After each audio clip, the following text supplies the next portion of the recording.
Hello guys, आज Bihar SSC inter level का hard level का जीके सेट करवाने वाले हैं, जो आपका टोटल 30 क्वेश्चन होने वाला है। वीडियो में बने रहिएगा और वीडियो को अंत तक देखिएगा। अगर आप नए हैं तो चैनल को सब्सक्राइब जरूर कर लीजिएगा। चलते हैं दोस्तों क्वेश्चन नंबर 1 की ओर। ये आपका बिहार एसएससी का इंटर लेवल का जो एग्जाम होने वाला है, उसका आपका पूरा का पूरा सेट मिलने वाला है। ठीक है, क्वेश्चन नंबर 1 हो जाएगा दोस्तों कि 1934 के बिहार भूकंप के समय भारत का वायसराय कौन था, आपको बताना है। ठीक है, ऑप्शन रहा दोस्तों, ये बताइए। तो याद रखना दोस्तों, जब बिहार में भूकंप आया था 1934 में, तो उस समय भारत का जो वायसराय हुआ करता था, वो हुआ करता था कौन? लॉर्ड बिलिगंडन, यानी कि ऑप्शन नंबर बी आपका करेक्ट आंसर हो जाएगा। ठीक है, क्वेश्चन नंबर अगला है दोस्तों आपका कि बिहार केसरी की उपाधि किसे दी गई थी, आपको बताना है। क्वेश्चन नंबर दूसरा हो जाएगा आपका। तो याद रखना है मेरे प्यारे दोस्तों, बिहार केसरी की जो उपाधि दी गई है वो आपका श्री कृष्ण सिंह को दी गई है, यानी कि ऑप्शन नंबर सी आपका करेक्ट आंसर हो जाएगा। दोस्तों जितना भी सेट करवाएंगे आपका बिहार एसएससी से संबंधित आपका होने वाला है। ठीक है, वीडियो में बने रहना और वीडियो को अंत तक देखना। अगर आप नए हैं तो चैनल को सब्सक्राइब जरूर कर लेना। ठीक है दोस्तों, अगला नंबर क्वेश्चन हो जाएगा आपका कि विक्रमशिला विश्वविद्यालय की स्थापना किसने की थी, आपको बताना है। तो याद रखना है, विक्रमशिला जो विश्वविद्यालय था दोस्तों, उसकी जो स्थापना किए थे वो कौन किए थे दोस्तों? तो आपका धर्मपाल जी किए थे, यानी कि ऑप्शन नंबर ए आपका करेक्ट आंसर हो जाएगा। ठीक है, क्वेश्चन नंबर अगला है दोस्तों कि पटना उच्च न्यायालय की स्थापना कब हुई थी, आपको बताना है। तो याद रखना है मेरे प्यारे दोस्तों कि पटना उच्च न्यायालय की जो स्थापना हुई थी वो हुई थी दोस्तों आपका 1916 ईस्वी में, यानी कि ऑप्शन नंबर बी आपका करेक्ट आंसर हो जाएगा। ठीक है, क्वेश्चन नंबर अगला है कि बिहार में सोने का शहर, याद रखना दोस्तों, बिहार में सोने का जो शहर है दोस्तों किसे कहा जाता है, आपको बताना है। ठीक है, तो याद रखना सोने का जो शहर है दोस्तों बिहार में, वो आपका मुंगेर को कहा जाता है, यानी कि ऑप्शन नंबर ए आपका करेक्ट आंसर हो जाएगा। देखिए दोस्तों, जितना भी क्वेश्चन करवा रहे हैं सब आपका बिहार एसएससी इंटर लेवल का क्वेश्चन है। वीडियो में बने रहना, वीडियो को अंत तक देखना। ठीक है, अगला दोस्तों, सोन नदी किसकी सहायक नदी, आपको बताना है। तो याद रखना जो सोन नदी है दोस्तों, ये आपका गंगा नदी के सहायक नदी है। और सोन नदी कहाँ से निकली है दोस्तों? तो अमरकंटक से। याद रखना कहाँ से? अमरकंटक से निकली है। सोन नदी का उद्गम स्थल है अमरकंटक। ठीक है, अगला नंबर दोस्तों कहता है कि बिहार का पहला मुस्लिम मुख्यमंत्री कौन था दोस्तों, आपको बताना है। तो याद रखना है दोस्तों, बिहार का जो पहला मुस्लिम महिला मुख्यमंत्री थी वो कौन थी दोस्तों? तो वह थी आपका अब्दुल गफ्फार। याद रखना है। ठीक है, ये हमको क्वेश्चन थोड़ा सा गड़बड़ा रहा है, आप थोड़ा सा देख लीजिएगा। ठीक है, क्वेश्चन नंबर 8 का था दोस्तों कि चंपारण सत्याग्रह कब हुआ था, आपको बताना है। ठीक है, क्वेश्चन नंबर 8। तो याद रखना है दोस्तों, चंपारण जो सत्याग्रह हुआ था वो आपका हुआ था कब? तो याद रखना 1917 ईस्वी में हुआ था, यानी कि ऑप्शन नंबर सी आपका करेक्ट आंसर हो जाएगा। ठीक है, क्वेश्चन नंबर अगला दोस्तों कि बिहार में सबसे अधिक जो बाढ़ है दोस्तों किस नदी से आती है, आपको बताना है। क्वेश्चन नंबर 9 हो जाएगा। तो याद रखना मेरे प्यारे दोस्तों, जो बिहार में सबसे अधिक बाढ़ आती है वो आपको कोसी नदी से आती है। और कोसी को दोस्तों बिहार का शोक कहा जाता है। किसे? बिहार का शोक नदी कहा जाता है। याद रखना है, बिहार का शोक नदी किसे कहा जाता है? तो कोसी को। ठीक है, अगला नंबर कुछ तो कहता है कि नालंदा विश्वविद्यालय का पुनरुद्धार किस वर्ष शुरू हुआ था, आपको बताना है। क्वेश्चन नंबर 10 है दोस्तों आपका। तो याद रखना है मेरे प्यारे दोस्तों, नालंदा विश्वविद्यालय का जो पुनरुद्धार की वर्ष शुरू किया गया था वो आपका किया गया था कब? तो 2010 से। याद रखना है। ठीक है, यानी ऑप्शन नंबर सी आपका करेक्ट आंसर हो जाएगा। और नालंदा विश्वविद्यालय को ध्वस्त किसने किया था दोस्तों? तो बख्तियारजी खिलजी ने किया था। याद रखना है। ठीक है, बख्तियारजी खिलजी कौन था दोस्तों? तो ये गुलाम वंश के जो संस्थापक हुआ करते थे कुतुबुद्दीन ऐबक, ठीक है, उसका सेनापति हुआ करता था बख्तियारजी खिलजी, आपको याद रखना है। ठीक है दोस्तों, जितना भी क्वेश्चन करवा रहे हैं सब बिहार एसएससी से संबंधित क्वेश्चन है।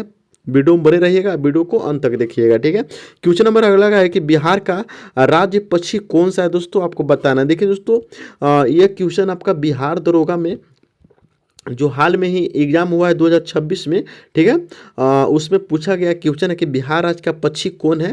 ठीक है, आपको याद होना चाहिए। ठीक है, तो ये रहा दोस्तों आपका ऑप्शन। तो हम चलते हैं दोस्तों, ऑप्शन के अनुसार गोरैया होगा। ठीक है, क्या होगा? गोरैया, यानी ऑप्शन नंबर बी आपका करेक्ट आंसर हो जाएगा। कहूँ कहूँ गोड भी रहता है, याद रखना है। ठीक है, अगला दोस्तों कि काकोरी कांड में बिहार से जुड़े क्रांतिकारी कौन थे दोस्तों, आपको बताना है। क्वेश्चन नंबर 12 हो जाएगा आपका। तो याद रखना दोस्तों, काकोरी जो कांड हुआ था दोस्तों उसमें बिहार से जुड़े जो क्रांतिकारी थे वो आपका योगेंद्र शुक्ल जी थे, यानी कि ऑप्शन नंबर ए आपका करेक्ट आंसर हो जाएगा। ठीक है।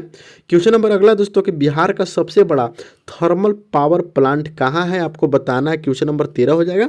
तो याद रखना दोस्तों, बिहार में सबसे जो बड़ा थर्मल पावर प्लांट है वो आपका कौन सा है दोस्तों, तो नबीनगर। नबीनगर कहाँ पड़ता है दोस्तों, तो ये आपका औरंगाबाद जिला में पड़ता है, याद रखना औरंगाबाद जिला में पड़ता है नबीनगर। ठीक है। क्वेश्चन नंबर अगला है दोस्तों आपका कि भागलपुर किस नदी किनारे स्थित है आपको बताना है। ठीक है। तो बताइए मेरे प्यारे दोस्तों, भागलपुर किस नदी किनारे स्थित है। तो हम बताएंगे कि सर भागलपुर जो है दोस्तों वो आपका किस नदी किनारे हो जाएगा, तो हो जाएगा गंगा नदी के किनारे है, आपको याद रखना है। ठीक है। चलते दोस्तों क्वेश्चन नंबर आगे की और अगला कहता है कि सरदार हरिहर सिंह किस क्षेत्र से जुड़े थे आपको बताना। देखिए दोस्तों, जितना भी क्वेश्चन करवा रहे हैं सब आपका PYQ बिहार ACC से संबंधित क्वेश्चन होने वाला है। वीडियो बने रहना, वीडियो को अंत तक देखना। अगर आप बिहार ACC की तैयारी कर रहे हैं तो ये वीडियो आपके लिए बहुत ही लाभदायक होने वाली है। ठीक है। अगला है क्वेश्चन कि सरदार हरिहर सिंह किस क्षेत्र से जुड़े थे आपको बताना है। ठीक है। तो याद रखना मेरे प्यारे दोस्तों, यह राजनीतिक से जुड़े थे, यानी कि ऑप्शन नंबर बी आपका करेक्ट आंसर हो जाएगा। ठीक है। क्वेश्चन नंबर अगला है कि बिहार में पंचवर्षीय राज प्रणाली किस वर्ष लागू हुआ था आपको बताना है। क्वेश्चन नंबर 16 हो जाएगा। तो याद रखना है मेरे प्यारे दोस्तों, यह हुआ था 2006 में, यानी कि ऑप्शन नंबर सी आपका करेक्ट आंसर हो जाएगा। याद रखना पंचायती जो राज प्रणाली बिहार में लागू हुआ था 2006 में लागू हुआ था। बहुत VVI क्वेश्चन है, इसको आप रट लीजिएगा। ठीक है। क्वेश्चन नंबर अगला है दोस्तों आपका कि वैशाली किस महाजनपद की राजधानी थी आपको बताना है। क्वेश्चन नंबर 17 हो जाएगा। तो याद रखना है मेरे प्यारे दोस्तों, जो वैशाली थी दोस्तों वह किस महाजनपद की राजधानी हुआ करती थी, तो हम बताएंगे कि सर ये वज्जी की राजधानी हुआ करती थी, यानी कि आपका ऑप्शन नंबर बी आपका करेक्ट आंसर हो जाएगा। ठीक है। क्वेश्चन नंबर अगला है दोस्तों आपका कि बिहार का पहला हिंदी समाचार पत्र कौन सा था आपको बताना है। क्वेश्चन नंबर 18 हो जाएगा। तो याद रखना बिहार का जो पहला हिंदी समाचार पत्र हुआ करता था वो आपका बिहार बंधु हुआ करता था, यानी कि ऑप्शन नंबर ए आपका करेक्ट आंसर हो जाएगा। ठीक है। अगला नंबर दोस्तों क्वेश्चन कहता है क्वेश्चन नंबर 19 की गंडक परियोजना किन दो देशों के बीच है दोस्तों आपको बताना है। तो याद रखना मेरे प्यारे दोस्तों, जो गंडक परियोजना है वो आपका भारत और नेपाल के बीच यह परियोजना लाभान्वित होता है, यानी कि ऑप्शन नंबर ए आपका करेक्ट आंसर हो जाएगा। ठीक है। अगला दोस्तों क्वेश्चन नंबर 20 की बटेश्वर स्थान किस जिले में। देखिए बहुत भी एक क्वेश्चन है, जो बटेश्वर स्थान है दोस्तों वो किस जिला में स्थित है, तो हम बताएंगे सर कि यह आपका बक्सर जिला में स्थित है, यानी कि ऑप्शन नंबर बी आपका करेक्ट आंसर हो जाएगा। देखिए दोस्तों, बिहार ACC में धार्मिक स्थान से भी क्वेश्चन आता है। ठीक है, जिसमें आप याद रखिएगा सोमेश्वर स्थान, बटेश्वर स्थान। ठीक है। अगला नंबर दोस्तों क्वेश्चन कहता है आपका कि बिहार में तिलका मांझी किस जनजाति से थे आपको बताना है। तो याद रखना बिहार में जो तिलका मांझी थे दोस्तों वो किस जनजाति से थे, तो याद करना है वो दोस्तों वो संथाल जनजाति से थे। किससे, तो संथाल जनजाति से थे, यानी ऑप्शन नंबर ए आपका करेक्ट आंसर हो जाएगा। ठीक है। क्वेश्चन नंबर अगला दोस्तों कि पटना का प्राचीन नाम क्या था। देखिए बहुत भी क्वेश्चन है, जो पटना का प्राचीन नाम था वो आपका क्या नाम था, तो पाटलिपुत्र आपका राइट आंसर हो जाएगा। ठीक है। चलते दोस्तों क्वेश्चन नंबर अगला है कि बिहार के किस जिले में कुशेश्वर स्थान स्थित है आपको बताना है। क्वेश्चन नंबर 23 हो जाएगा। तो याद रखना कुशेश्वर जो स्थान है दोस्तों बिहार के किस जिले में है, तो हम बताएंगे सर कि दरभंगा जिला में स्थित है, यानी कि ऑप्शन नंबर ए आपका करेक्ट आंसर हो जाएगा। ठीक है। अगला नंबर दोस्तों क्वेश्चन है कहता है कि कोसी नदी को क्या कहा जाता है। देखिए कोसी नदी को दोस्तों बिहार का शोक कहा जाता है, यानी कि ऑप्शन नंबर बी आपका करेक्ट आंसर होने वाला है। देखिए दोस्तों, जितना भी क्वेश्चन करवा रहे हैं सब आपका बिहार ACC से संबंधित क्वेश्चन है।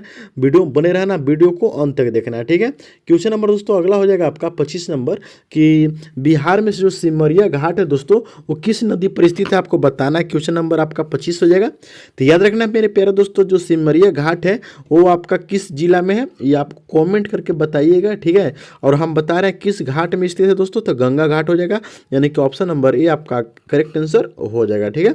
अगला नंबर दोस्तों क्वेश्चन कहता है कि बिहार के किस जिले में वाल्मीकि नगर है। देखिए वाल्मीकि जो नगर है दोस्तों बिहार के किस जिला में पड़ता है, तो हम बताएंगे सर कि यह पश्चिमी चंपारण में है, यानी कि ऑप्शन नंबर ए आपका करेक्ट आंसर हो जाएगा। देखिए दोस्तों वाल्मीकि जो है दोस्तों वाल्मीकि नगर उद्यान जो है वो आपका पश्चिमी चंपारण में ही पड़ता है। ठीक है। अगला नंबर दोस्तों क्वेश्चन कहता है कि बिहार का राज्य पशु कौन सा है आपको बताना है। क्वेश्चन नंबर 27 हो जाएगा। तो याद रखना दोस्तों, जो बिहार का राज्य पशु है दोस्तों वो आपका गंगा डॉल्फिन हो जाएगा, यानी ऑप्शन नंबर डी आपका करेक्ट आंसर होने वाला है। क्वेश्चन नंबर तो 28 नंबर कहता है आपका कि बिहुला, ठीक है, बिहुला बिसहरी लोग जो लोक कथा किस क्षेत्र से संबंधित आपको बताना है। देखिए ये आपको बिहार दरोगा में और बिहार पुलिस में पूछा हुआ क्वेश्चन है, ठीक है, आप इसको गूगल सर्च करके देख लीजिएगा, ठीक है। बिहुला जो बिसहरी लोक कथा जो है दोस्तों वो किस क्षेत्र में प्रचलित है, तो याद रखना दोस्तों ये अंग के क्षेत्र में प्रचलित है, आपको याद रखना है, यानी कि ऑप्शन नंबर सी आपका करेक्ट आंसर हो जाएगा, ठीक है। क्वेश्चन नंबर अगला दोस्तों कि बिहार का ऊंचा शिखर कौन सा है आपको बताना है, ठीक है। तो बिहार का जो ऊंचा शिखर है दोस्तों वो आपका कौन सा हो जाएगा, तो हो जाएगा आपका कौन सा दोस्तों, याद रखना है। तो आपका राइट आंसर हो जाएगा आपका दोस्तों पारसनाथ। देखो दोस्तों यह आपका झारखंड का भी ऊंचा चोटी है और बिहार में सोमेश्वर स्थान है, याद रखना बिहार में सोमेश्वर स्थान है, इसमें ऑप्शन नहीं दिया गया है, ठीक है दोस्तों। अगला नंबर कहता है कि अनुग्रह नारायण सिंह के किस नाम से जाना जाता है, दोस्तों आपको बताना है। तो याद रखना है मेरे प्यारे दोस्तों, अनुग्रह नारायण सिंह को हम किस नाम से और जानते हैं दोस्तों, तो बिहार विभूति के नाम से भी जानते हैं, यानी ऑप्शन नंबर बी आपका करेक्ट आंसर हो जाएगा। अगर आप दोस्तों बिहार एसएससी की तैयारी कर रहे हैं दोस्तों तो मेरे चैनल से जुड़े रहिए। मिलते हैं दोस्तों नेक्स्ट वीडियो में, देखते रहिए जीके वाला ऑफिशियल।